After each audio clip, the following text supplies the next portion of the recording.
Mesdames et messieurs, bonjour. Aujourd'hui, mon rôle est de vous emmener à honorer une classe de soldats oubliés, les tirailleurs. Ces mêmes soldats dont je vais vous raconter le quotidien de misère. Imaginez-vous maintenant dans le passé, en 1917, en Afrique subsaharienne. Le soleil tape fort. Imaginez-vous jouer avec vos enfants dans l'insouciance absolue. Et là, à ce moment précis, imaginez une vague de soldats français à cheval déferler dans votre direction en vous criant de rassembler vos affaires car vous partez au front. Vous n'avez même pas le temps de dire adieu à votre famille, à vos amis.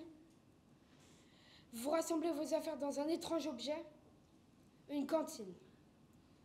Ce même objet, appartenant au capitaine Libis, officier du 59e régiment territorial de l'armée d'Orient. Cette cantine du capitaine a traversé des mers, a traversé des terres. Elle porte en elle les souvenirs muets de jours incertains, de nuits étoilées, éclairées par le feu de la camaraderie et de combats menés loin des rivages familiers.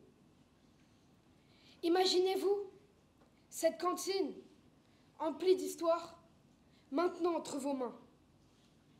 Vous, les combattants, enrôlés de force pour partir loin de chez vous, combattre une cause qui n'est pas la vôtre.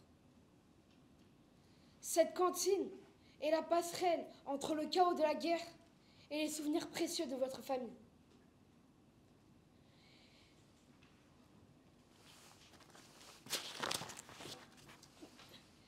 Imaginez-vous dans ces tranchées miteuses, remplies de vermine et de corps plus frais sanguinolents les uns que les autres. Dans ces terres d'atrocités où la vie est... Oh, mince. Dans ces terres d'atrocités où la vie est rythmée par des coups de canon, la violence règne. La puanteur des corps en décomposition vous asphyxie.